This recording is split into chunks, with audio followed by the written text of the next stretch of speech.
네, 안녕하세요. 양청중학교 3학년 친구들 국어 시간이 돌아왔어요.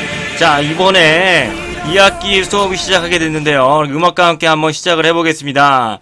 자, 오늘부터 2학기 선생님과 함께하는 국어 수업 시작할게요. 우리 2학기가 됐습니다. 하기 때문에 교과서를 이제 우리가 바꿔야 됩니다. 우리 노란색 주황색 교과서를 가져오면 안 되고요. 바로 이 교과서로 수업을 하니까 이 교과서를 꼭 준비를 하시기 바랍니다. 이 녹색 3학년 2학기 국어 책입니다. 네, 이 책으로 할 겁니다. 우리 한번 그러면 이 책이 준비됐다면 이 책을 한번 펴 볼게요. 책을 폈습니다. 보시면 우리 목차가 있는데요.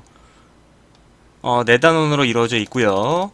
자, 1단원은 우리 문학입니다.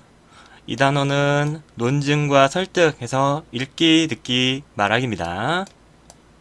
3단원은 문장어 글쓰기 해서 우리 국어, 문법에 관한 거고요. 4단원은 우리 점검하고 읽는 겁니다. 자, 그렇다면 우리 처음에 1단원부터 한번 가보겠습니다. 1단원은 문학과 삶입니다. 자, 그래서 여기서 보시면 기차가 가고 있는 책을 싣고 있고요. 여기서 옛날 사람, 그리고 조금 더 근대에 있는 사람, 그 다음에 여기는 현대 사람이 있습니다. 시간 여행을 하고 있습니다. 즉, 우리는 문학을 통해 그 옛날 사람의 그런 작품이었다면 그 작품의 당시 시대 사회적 배경을 우리가 안다라고 한 겁니다. 그걸 알고 삶에 한번 자신의 삶에 적용시켜 보도록 합시다. 자, 그럼 다음 페이지 해서 12페이지 보시면 단원의 길잡이입니다. 우리 그럼 이 대단원의 학습 목표부터 한번 보겠습니다. 우리 학습 목표를 한번 읽어볼까요? 학습 목표 1. 작품이 창작된 사회 문화적 배경을 바탕으로 하여 작품을 이해할 수 있다. 2. 과거의 삶이 반영된 작품을 오늘날의 삶에 비추어 감상할 수 있다. 네, 잘 읽었습니다. 여러분, 읽은 사람 한 명이라도 있길 바라면서 그러면 밑에 우린 지문을 한번 단원의 길잡이 지문을 읽어보겠습니다. 작품이 창작된 사회 문화적 배경을 알면 문학 작품을 더 잘 이해할 수 있습니다. 그쵸? 여기 우리 문학 교육의 또 목표는 뭐냐면 문학 작품을 잘 이해할 수 있는 방법을 알려주는 거죠. 그래서 우리가 지금 배워야 될 것은 문학 작품의 당시의 시대적 배경, 사회 문화적 배경을 알고 나서 그걸 아는 것을 통해 문학 작품을 잘 이해하자라는 겁니다. 문학 작품이 창작된 사회 문화적 배경은 작품을 꼼꼼히 읽으면 파악할 수 있는 경우도 있고 작품 안에 나오는 경우도 있고 작품의 배경이 되는 사회나 역사를 공부해서 알아야 되는 경우도 있습니다. 그렇죠? 공부를 해야 되는 경우도 있대. 작품이 안 나오는 경우도 있대요. 그 다음에 문학 작품에 그려져 있는 과거의 삶을 오늘날의 삶, 특히 자신의 삶과 비교하며 읽는 것도 좋은 읽기 방법입니다. 이렇게 읽자라는 겁니다. 오늘날이라면 어땠을까? 아니면 나라면 어떻게 했을까? 오늘날 나라면 어떻게 했을까? 한번 생각을 해보면서 읽자라는 거죠. 그러면 뭐가 좋냐면 오늘날까지 변하지 않는 가치나 새롭게 평가될 수 있는 가치를 찾아 새겨볼 수 있습니다. 심청이 같은 경우는 나는 별로 생각 안 했는데 어떤 일로 인해서 엄마한테 잘해야 되겠다고 느꼈어. 다음에 자신의 삶을 또 성찰할 수 있기 때문입니다. 이렇게 우리가 문학 작품을 심층적으로 읽고 자신의 삶을 성찰하는 것까지 나아가자라는 겁니다. 이 단원에서는 고시조, 현대시, 현대소설 등 여러 문학작품을 감상합니다. 그래서 여러 문학작품을 감상을 하는 것을 통해 사회 문화적 배경을 바탕으로 해서 작품을 이해하는 능력과 오늘날의 삶에 비추어 작품을 주체적, 능동적으로 감상하는 태도를 길러봅시다. 이 두 줄로 요약이 됩니다. 우리는 이번에는 뭘 배울 거냐라고 하면 여러분이 뭘 알아야 되냐면 그 문학작품의 배경이 되는 그 시대적 배경을 통해 작품을 이해하는 능력을 기르고 오늘날의 삶에 비추어서 한번 성찰해보는 작품을 능동적으로 감상하는 태도를 길러보자 라는 겁니다. 그러면 오른쪽으로 가서 단원 한눈에 보기가 있습니다. 네, 한번 볼게요. 자, 여기서 보면 우리가 1단원, 1-1단원은 우리가 시네요. 그래서 까마귀의 눈비 맞아라고 하는 시조가 있습니다. 박팽년이라고 하는 사람인데요. 어떤 사람인지 한번 또 알아볼 거예요. 다음에 들판이 적막하다라는 시를 감상을 하고 그 시들의 사회문화적 배경을 바탕으로 해서 그 당시 창작될 당시의 사회문화적 배경을 바탕으로 해서 시를 깊게 이해를 해보자. 또 나아가서 오늘날의 삶과 관련지어 감상해보자 라는 겁니다. 다음으로요. 껍빗단리라고 하는 전광용의 소설입니다. 유명한 소설인데요. 이것도 마찬가지로 작품에 나타난 사회문화적 배경을 바탕으로 해서 우리가 소설을 이해하자라는 겁니다. 이 소설에서 나타나는 사회적 문화적 배경, 그리고 오늘날에는 어떻게 변했고 오늘날에도 어떻게 이어져 올 수 있는지, 어떤 교훈을 줄 수 있는지를 한번 바탕으로 감상을 해보자라는 겁니다. 다음에 이런 것들이 있고요. 자, 그럼 오른쪽을 봅시다. 자기 점검하기. 문학은 사회를 반영한다라는 말은 무슨 의미일까요? 써봐요. 자, 바로 이런 거죠. 문학 작품에는 당시 사회의 모습이 담긴다는 겁니다. 작가가 살고 있는 이거는 하나 정도만 쓰면 됩니다. 참고해서 한 줄 정도만 써도 됩니다. 작가가 살고 있는 시대 또는 작품의 배경이 되는 시대를 살아가는 사람들의 삶의 모습이 문학 작품에 나타난다는 의미죠. 다음, 과거의 삶이 반영된 신화 소설을 읽고 작품의 내용에 공감한 적이 있나요? 옛날 시대 상황이더라는 거 우리 1학년 2학기 때 우리 홍길동전 같은 거 배운 적이 있습니다. 뭔가 공감하거나 뭔가 아시거나 그런 것도 있나요? 뭐 이런 식으로 할 수가 있죠. 요거를 참고로 해서 여러분이 한번 두 줄 정도로 한번 여러분이 읽었던 책을 바탕으로 해서 써봅니다. 자, 학습 목표 세우기입니다. 우리는요 이거를 배울 겁니다. 그래서 첫 번째 것만 읽어볼게요. 작품이 창작된 사회문화적 배경을 파악하며 작품을 깊게 이해할 거야 라고 하고 나머지는 아까 다 했던 겁니다. 14페이지를 보시면 학습 목표는 똑같고요. 소단원 열기 밑에 한번 우리가 간단하게 한번 해볼게요. 여러분들 이거 혹시 봤나요? 보시면은 자 이런 홍보물들 보면은 당시 사회적인 그런 배경이 나옵니다. 어떤 시대였는지 보시면 60년대입니다. 까마득하죠? 뭐라고 했냐면 글씨체도 옛날 거야. 덮어놓고 나왔다 보면 거짓골을 못 면한다. 그쵸? 많이 나으니까 그러면 거짓골을 못 면한다. 말하면 거지 된다 이런 거죠. 즉 조금만 낳자라고 하는 겁니다. 60년대 그러니까 50년대 60년대 그러니까 우리 여러분의 그냥 할머니나 아니면 뭐 그런 분들 아니면 큰아버지 분들 이런 분들 보면은 저희가 많아요. 형제자매가 많습니다. 그쵸? 형제자매가 많은데 여러분은 어떻습니까? 없죠. 시대가 바뀌었다는 거야. 그래서 60년대에는 사람들이 많이 있었다는 거예요. 자녀들이 많아서 출산을 좀 제한하자라고 하는 거고 그 다음 70년대를 보면요. 딸아들 구별 말고 둘만 낳아 잘 기르자 라고 되어 있습니다. 자 여기서는 이제 둘만 낳아 기르자 라고 했습니다. 조금만 기르자 해서 둘로 한정 짓는 거죠. 근데 또 여기서 보면 딸아들 구별 말고입니다. 근데 남아선호 사상이 있었다는 겁니다. 그쵸? 80년대입니다. 둘도 많다. 둘도 많아. 그냥 하나만 기르자. 70년대 많이 태어났습니다. 근데 지금은 어때요? 자녀에게 가장 큰 선물은 동생입니다. 이러면서 지금 어떻게 해요? 역전됐죠. 어떻게 됐어요? 바로 예전에는 아이를 많이 낳는 것이 사회 문제였는데 요즘에는 아이를 많이 낳을 것을 권유하는 요즘은 저출산 때문에 많이 바뀌었습니다. 그래서 시대에 따라 출산에 관한 인식이 달라졌음을 알 수 있어. 쓰려고 하면 요것만 써도 됩니다. 요거는 뭐 중요한 게 아니라 뭐가 중요하냐면 시대에 따라서 많이 달라진다. 그래서 이런 홍보물, 이런 매체나 아니면 문학작품 같은 경우, 영화 같은 경우도 다 그 당시 시대적 상황을 반영한다는 겁니다. 오른쪽 보시면은 자 다음 노랫말에서 짐작할 수 있는 과거의 삶을 오늘날의 삶과 비교해 봅시다. 이 노래 많이 들어봤을 겁니다. 네, 한번 우리 들어볼게요.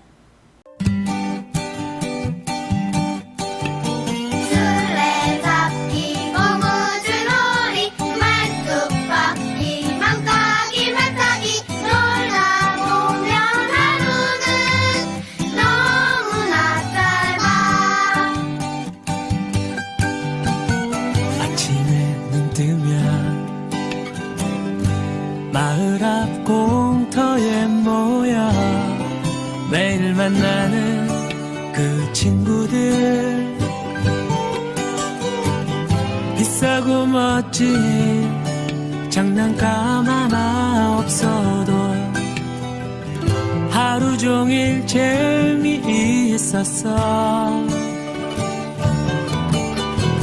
네, 옛날 시절에 그런 아이들이 놀았던 놀이가 이제 나옵니다. 그래서 보시면 오늘날 삶과 비교를 한번 해보면요, 시대가 달라졌다는 걸 알면 됩니다. 그래서 요즘에는 다 휴대전화로 게임을 하는 거 했는데, 예전에는 몸을 움직이는 놀이를 많이 했던 것 같아. 이런 식으로 참고해서 한 줄, 두 줄 정도 쓰면 됩니다. 이것도 책 검사할 겁니다. 자, 그 다음에요. 우리가 첫 번째로 우리 당시 시대적 상황을 우리가 알아볼 작품은 바로 박팽년의 까마귀 눈비 맞아 라고 하는 시조입니다. 시조. 딱 봐도 시조죠? 시조가 뭔지 이제 모르는 친구들이 있으니까 한번 시조에 대해서 얘기를 하고 돌아오겠습니다. 시조는 고려 말부터 발달해온 우리 고유의 전형시입니다. 조선시대가 아닙니다. 고려 말부터 발달됐습니다. 원래는 고려 중엽 사대부 문학으로 발생해서 그게 고려 말에 신진사대부에서 발달한 다음에 조선시대의 주요 이제 시가로 정착을 된 다음에 오늘날까지 이어집니다. 오늘날도 현대시조라고 해서 오늘날도 현대시조 시인도 있고 현대시조 작품도 있습니다. 그래서 조선시대만 있었던 문학 작품이다. 이거는 틀렸습니다. 다음에 자, 3, 4조 또는 4, 4조의 3, 4조는 세 글자, 네 글자입니다. 음수율이 세 글자, 네 글자 또는 네 글자, 네 글자 이렇게 되는 것에 사음보입니다. 사음보 이제 뭔보 뭐라고 했습니까? 우리 저번에 시험에도 나왔었잖아요. 음보 말을 행을 끊어 읽는 단위라고 했습니다. 그렇죠? 하나, 둘, 셋, 넷.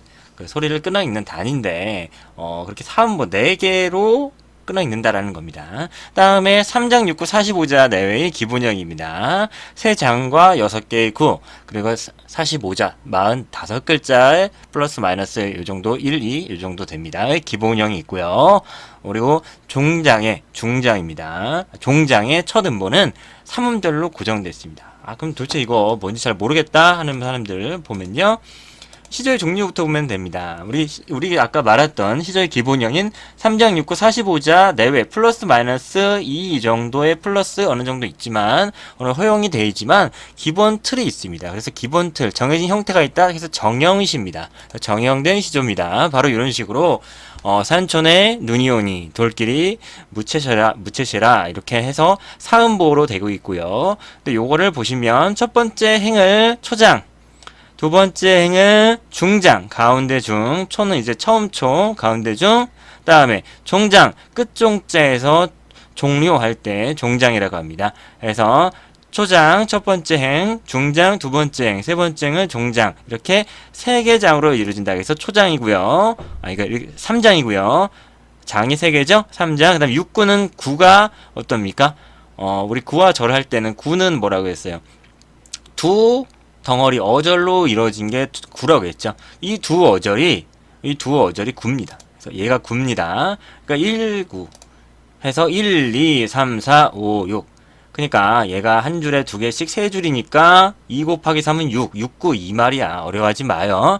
45자라는 거는 글자가 45글자 정도 됩니다. 그래서 보충 보면은 3, 4, 3, 4, 3, 4, 3, 4 여기 플러스 1, 한 글자 더 있었죠? 3, 4, 그 다음에 3, 5, 4, 3, 뭐 이런 식으로 나옵니다. 그래서 3, 4, 3, 4 또는 3, 4, 4, 4 이런 식으로 나오고, 나중에 3, 5, 4, 3으로 됩니다. 그래서 이게 보통 45자, 그리고 전체적으로, 이 평시조는 플러스 마이너스 한 2글자 정도의 이제 가감이 있습니다. 그래서 요게 평시조, 즉 정형시조라는 거고요. 여기서 고정적으로 된 게 있습니다. 나머지는 다른 시조를 보시면 여기가 4글자인 것도 있고 여기가 2글자인 경우도 있습니다. 하지만 근데 전체적으로는 45자 플러스 마이너스가 되는 겁니다. 그래서 정형시인데 가장 여기서 하나는 꼭 고정되어 있는 게 있습니다. 바로 여기 하나 둘 셋 맨 마지막 줄, 맨 마지막 즉 종장의 첫 어절, 첫 덩어리 있죠? 그러니까 맨 3글자의 맨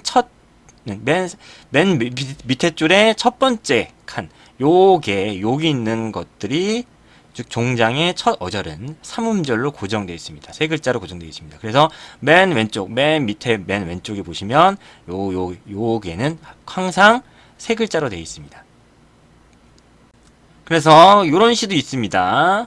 네, 요런 시대로 길제의 시조가 있는데 여기도 3, 4, 3, 4 3, 4, 3, 4, 3, 5, 4, 3 이런 식으로 잘 되어 있죠. 근데 연시조가 있습니다. 우리 세 줄로는 3장으로서는 얘기하는데 조금 할 말이 좀 많아. 그래서 압축하는데 한계가 있어서 요거를 곱하기 1을 합니다. 그건 곱하기 3, 곱하기 4 이런 식으로 해서 연을 옛날에 수라고 했습니다. 그래서 요게 평시조가 있던 거를 두 개로 이렇게 두 연으로 됐거나 세 연, 여러 연으로 된 것이 연으로 된 시조라고 해서 연시조라고 합니다. 얘도 보면 평시조와 마찬가지로 초기에 이제 만들어졌습니다. 형태가 별로 변하지 않았죠. 그냥 곱하기만 했잖아. 그러니까 초기에 어떤 양반 사대부들이 많이 썼습니다. 그렇기 때문에 약간은 조금 유교적인 색채가 많이 강했습니다. 그래서 여기 첫 번째를 연을 1수, 두 번째 연을 2수라고 합니다. 다음에 어시조라는 게 이제 시대가 많이 바뀌니까 조선 이제 후기가 되면서 어시조가 이제 생기는데요. 어시조는 한 장이 초장과 중장이 한 구절이 평시조보다 길은 겁니다. 그래서 예를 들어 보면 요거에서 여기 초장이 좀 길죠? 다음에 여기서 보면 중장이 깁니다. 읽어보면 사음절로 안 됩니다.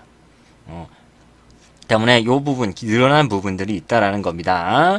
그래서 초장 또는 중장이 첫 번째 줄, 두 번째 줄이 길어졌다. 이것이 어시조라고 했습니다. 이거에서 발달돼서 이게 그런 거야. 임진왜란 이후에 왜 시조 그 양반들이 좀 지배층들이 조금 만만하게 보였잖아. 뭐야 나 쟤네들한테 양반들한테 관리들한테 나라한테 충성했지만 우리나라 지켜주는 거 없었어. 우리들 백성 지켜주는 거 없었어. 우리도 양반이 한번 써보는 시조, 이렇게 잘난치 않은 거 에헴 하면서 쓰는 시조를 한번 써보자라고 해서 했는데 요게 써보는 사람은 알겠지만 시조를 쓰는 게 되게 힘들어요. 힘들기 때문에 길어집니다. 그래서 길어져요. 그래서 이렇게 길어졌고요. 그래서 여기 보시면 평시조에서 세 장 중 두 구절 이상이 엄청 길어진 겁니다. 여기도 길어지고 여기도 길어진 겁니다. 이것을 사설시조라고 합니다. 그래서 시대에 따른 전개를 보면요. 이걸 한눈에 보면 됩니다. 초기에 고려 말부터 조선 전기까지는 양반 사대부 그리고 기녀 중에는 예술인들 황진이라든가 이런 예술인들이 있다고 그랬죠. 그분들은 종합 예술인이면서 뭔가 학식이 있었던 분들입니다. 양반들보다 시를 더 잘 지었는데 기녀의 작품도 나중에 배웁니다. 주로 양반들이고요. 그다음에 형식은 틀에 박힌 평시조 또는 연시조입니다.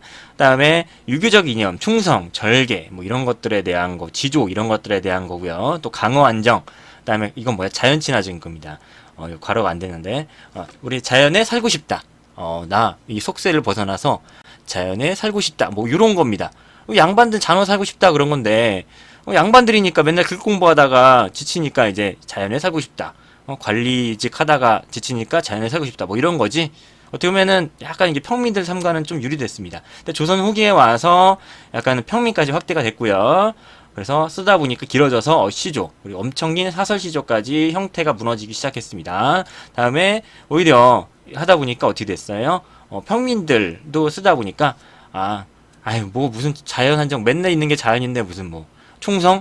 웃기지 마. 그냥 나 사랑 이별 힘들다. 사랑한다. 이런 것들. 그리고 삶이 힘들다. 현실 풍자하는 이런 현실적인 이런 것들로 확대됐습니다. 그래서 보시면 시대에 따라서 시조가 약간 양반들의 전유물이었던 것이 평민들로 가면서 형식과 내용도 많이 자유로워졌고 넓어졌다라고 알면 됩니다. 자, 여기까지 갈래 정리했고요. 우리 다시 교과서로 돌아가서 우리 시조 봅시다. 자, 요 시조인데 이 박팽년의 시조는 평시조, 연시조, 어시조, 사설시조 중에 뭡니까? 네, 맞죠. 평시조입니다. 그리고 이분도 이렇게 선비분이고 하고요. 조선 초기에 세조 때 이제 지어졌습니다. 그래서 보다 보니까 요게 평시조라는 거 알았습니다. 그러면 어떤 내용을 주제로 하는 건지도 대충 감이 왔죠. 그러면 박팽년이라고 하는 분 들어본 사람도 있을 겁니다. 그래서 이분이 어떤 분인지 당시 어떤 상황에서 이 시를 썼는지 한번 간단하게 우리 영상을 보겠습니다.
까마귀 눈비 맞아 희는 듯 겁노매라. 야광 명월이 파민들 어두우랴. 님 향한 일편단심이야 변할 줄이 이시랴.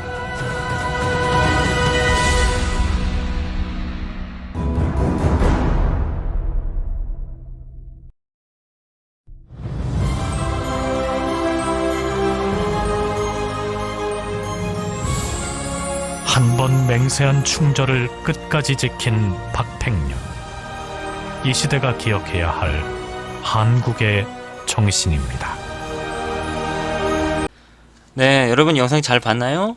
네, 이제 박팽년이라고 하는 분은요, 조선시대의 문신이었고요. 세종대왕 때 집현전에 발탁이 돼서 일한 뛰어나신 분이었습니다. 근데 세종대왕이 이제 돌아가신 다음에 아들인 문종왕이 이제 왕위에 오르셨지만, 이 문종이 돌아가십니다. 병으로 돌아가시면 바로 어떻게 아들이 이제 왕이 되잖아요.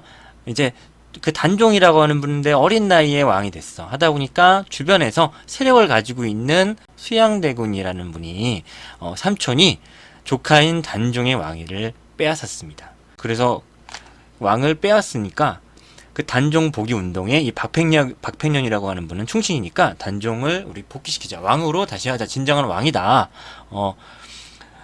해서 단종 복위 운동에 가담하였다가 처형됐습니다.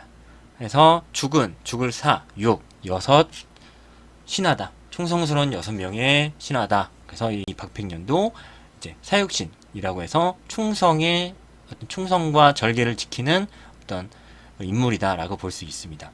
그렇다면 여러분, 수양대군? 어디서 많이 세조? 많은 들어봤는데 세종인지 세준지 헷갈려요. 뭐 이렇게 하는 사람이 있는데요. 여러분 잠깐 쉬어가는 그런 시간으로 우리 여러분이 잘 알고 있는 영화에도 세조가 나옵니다. 물론 이제 픽션이 많이 가미가 됐지만 가상인물도 많이 나오지만 사실의 기반을 어느 정도 두고 있기 때문에 사실적인 이런 부분도 있거든요. 그래서 세조가 수양대군이 나오는 부분 잠깐 한번 보겠습니다. 자, 여기 관상이라고 하는 영화인데요. 우선 요 자료 잘 쓰겠습니다. 영화 관계자분들 감사합니다. 자, 여기 보시면은요.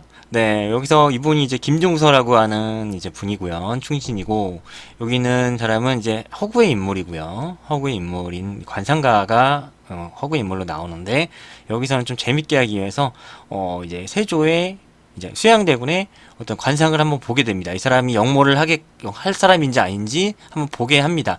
했더니 여기서 뭐라고 했냐면, 전학이 없어도 특별히 구하기도 하였고 세상 풍문도 좌상 어르신의 정적이라 하여 유심히 보았으나 그들 중 가장 기가 약하고 보잘것없었사옵니다. 어리석은 소리. 관삼의 관자도 모르는 내가 봐도 수양은 역적의 상이야. 따라오게. 확인해보면 알게 되겠지. 자, 여기서도 보면은 뭐 이게 관상이라고 하는 거는 뭐 저기죠. 그냥 흥미 위주로 한 건데, 김종서 이제 라는 분이 수양대군을 조금 경계를 합니다. 그래서 한번 봤는데 여기서 이 사람이 이제 낚인 거죠. 이 관상가가 낚였는데 실체를 알게 되고 놀랍니다. 수양대군 납시오.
네 눈으로 보기에 남을 밟고라도 머리가 되려는 자들과 파렴치한 살생도 거리낌 없이 행할 만한 자들을 골라내라. 네. 보시면은 그 박팽년이라고 하는 분은 이렇게 세조가 하여가로 통해서 이런들 어떠리 저런들 어떠리 만수상 드렁치키 얽혀진들 어떠리 이래서 야 나랑 같이 지내자 내 밑으로 와라 라고 하는 그런 세조의 회유에서도 나는 너희 신하가 아니다 이런 식으로 해서 처형이 됐죠. 이런 그런 충신의 아이콘입니다. 자 그럼 이 분이 그런 답가로 썼던 까마귀 눈비 맞아라고 하는 시 한번 구체적으로 한번 어떤 건지 읽어보겠습니다. 까마귀 눈비 맞아 박팽년 까마귀 눈비 맞아 희는 듯 검노매라 야광명월이 밤인들 어두우랴 임향한 일편단심이야 변할 줄이 있으랴. 여기서 보시면은 일단 제목이 없기 때문에 우리 시조의 제목은 모든 시조의 제목은 제목이 없기 때문에 제목을 할 때는 구분을 하기 위해서 이렇게 새 어절, 새 덩어리만 이렇게 씁니다. 그래서 요거에 까마귀 눈이 맞아라고 우리가 편의상 부르는 거고 원래 제목은 없습니다. 그럼 얘는 자 시가 평시조라 그랬죠? 그러면은 까마귀 눈비 맞아 희는 듯 검놈이라 이렇게 4어절로 3, 4, 3, 4 이런 식으로 했네요. 자 보시면은 여기서 가장 여러분이 신경 쓰이는 가장 주목을 끄는 그런 어떤 소재나 아니면 시어나 이런 것들 뭐가 있을까요? 까마귀, 밤, 임, 일편단심, 야광명월? 이거 뭐지? 야광이 있는 건가? 야광 빛나는 건가? 야광 밤에 빛나는 거죠? 명월? 밝은 명자에 저긴데? 달 월자인데? 뭐지? 자, 요런 것들의 의미가 숨어져 있습니다. 즉 상징적인 시어가 있습니다. 이런 상징적인 시어가 뭔지 한번 선생님과 함께 한번 시풀이 해볼게요. 사회의 문화적 배경이 무엇인지 생각하며 작품을 감상해 봅시다. 그럼 박팽년의 시조인데 여기서 딱 보면 어떤 겁니까? 자기를 회유하려고 하는 세조 측의 그런 하여가의 답가에 대해서 내한 충절을 지켰다 이런 시겠죠. 보시면은요, 보입니다. 자, 까마귀가 눈비를 맞아서 눈을 맞았어. 까마귀 어떻게 까매? 까마귀 어떻게 보면 여기서 전체적으로 보면은 까마귀가 좋은 걸까 나쁜 걸까? 그렇죠? 나쁜 거죠. 까마귀가 나쁜데요. 눈비를 맞아서 흰 듯 헤었지만 이내 검어지는구나. 하얀 척하지만 나쁜 놈들이다. 까만 속에 있다라는 겁니다. 그에 반해서 야광 명월 뭡니까? 밤에 있는 밝은 달입니다. 밤에 밝게 빛나는 달입니다. 밤에 밝게 있죠? 밤에 밝게 빛나는 밤입니다. 빛나는 달입니다. 빛나는 달이 있습니다. 이 밤이 뭐야? 까마귀가 아니면 명월이가 어떻게 빛나? 명월이 빛나죠. 달이 빛납니다. 달이 빛나니까 이 밤인들 무서우겠냐? 무섭다 안 무섭다? 안 무섭다는 겁니다. 어두랴 안 어두렸다는 겁니다. 그럼 이 밤에 어떤 빛나는 존재가 있다라는 겁니다. 그게 누구다? 나다라고 밑에 합니다. 임향한 임금님 단종을 향한 일편단심은 변하지 않는다라는 겁니다. 그래서 초장은 하얀 듯 보이지만 까마귀는 검다. 까만 놈들이다. 니들 고귀한 척하지만 더러운 놈들이다 이 자식들아 이런 거고 중장은 그에 반해서 누구는 밤에도 밝게 빛난다. 밤에 그 빛나는 달 있잖아요. 그 보름달에서 쫙 달에서 햇빛을 받은 달이 막 빛나죠. 그 빛나는 달이 어떻게 밤을 밝히는 그런 존재다라는 거죠. 그게 누구다? 나다라는 거야. 그래서 나는 임을 향해서 충성을 지킨다라는 시입니다. 시는 되게 쉬워요. 보시면 이 까마귀는 그럼 뭘까? 부정적인 존재고 야광명월은 긍정적인 존재입니다. 참고로 빨간색은 쓰는 거고요. 파란색도 쓰세요. 빨간색은 빨간색으로 쓰고 파란색은 검정색으로 씁니다. 까마귀는 부정적 존재고요. 야광명월은 빛나는 존재니까 긍정적인 존재입니다. 그게 나다라는 거죠. 나는 충신이다라는 겁니다. 자, 충신이고요. 야광명월은 충신이고요. 단종 복귀 운동을 펼친 이들입니다. 그 다음에 까마귀는요, 부정적인 간신입니다. 세조의 왕위 찬탈에 동조한 이들입니다. 이런 놈들이 신척하고 고결한 척하고 왕 아니면 그 주변의 측근 높은 이제 충성스러운 신하인 척하고 높은 지위에 있지만 그 사람들은 까마귀다. 눈비를 맞아봤자 까맣다라고 하는 거죠. 그에 비해서 대조적으로 자신과 같이 진선한 충신은 어둠 속에서도 빛난다라는 거 합니다. 이런 밤, 이런 어두운 시련인데도 나는 이 시련을 이겨낸다라고 하는 거죠. 그래서 임금님 단종을 향한 충성을 다짐하면서 얘기하면서 끝납니다. 그럼 이 시가의 주제는 뭘까요? 단종에 대한 충성, 그렇죠? 임금에 대한 충성이 되겠죠. 변함없는 마음이 되겠습니다. 이런 걸 노래하고 이런 거죠. 야, 니네 아무리 해봤자 까마귀들이야, 이 간신들아. 난 니네 편에 안 가. 나는 밤이에도 밤을 밝히는 그런 밝은 달처럼 계속 이렇게 꿋꿋하게 있을 거야. 나는 내가 죽어도 배신 안 해. 나는 내 진짜 임금은 단종 임금님이야. 라고 하는 거죠. 됐죠? 우리 내용 해설에 이어서 우리 운율 잠깐 보겠습니다. 자, 이 시는 갈래가 뭡니까? 고시조, 옛날 시조입니다. 그럼 평시조죠? 네. 평시조는 3장 6고 45자고 몇 음보라고 그랬습니까? 사음보입니다. 그래서 초장, 사음보, 다 사음보인데 우선 헷갈리는 게 있어요. 보시면 까마귀가 눈비 맞아 희는 듯 겁누메라 이렇게 요거는 맞습니다. 34, 34 같은 거 괜찮은데 선생님 이상해요. 반민들 어려우라는 34인데 여기가 뭔가 이상해요. 자, 요런 것들이 있습니다. 근데 이런 것도 있는데 형태상으로는 끊어읽기가 힘들지만 우리 갈래상 시조는 우리가 읽는 거, 읽을 때 낭송을 주로 한다고 했죠. 읽을 때 우리가 사음보로 끊어있기 때문에 야광, 명월이 이런 식으로 끊어있는다고 보면 됩니다. 그래서 야광, 명월이 밤인 듯 어두우랴. 그 다음에 임명한 일편단심이야. 변할 줄이 있으랴. 안 변한다. 이런 거죠. 보시면은 여기서 우리가 시조에서는 어떤 시조건 종장의 첫 어절, 즉 맨 밑에 줄에 맨 왼쪽에 있는 거는 꼭 몇 글자라고 했다고 했어요? 3글자라고 했습니다. 그래서 종장의 첫 어절인 임향하는 우리 읽을 때 3음절 3글자로 읽습니다. 그래서 글자 수가 고정되는 부분은 바로 어디입니까? 임향한입니다. 그래서 평시조고 정형시, 사음보, 글자 수 고정은 임향한이라는 거 여기까지 하겠습니다. 작품 정리 들어가겠습니다. 자, 갈래는 뭡니까? 이거 뭐야? 시인데 어떤 시야? 2글자 시조죠. 시조인데 옛날 시조를 고시조라고 합니다. 고시조고요. 또 평시조기도 하죠. 평시조입니다. 평시조고요. 제재는 까마귀, 야광, 명월입니다.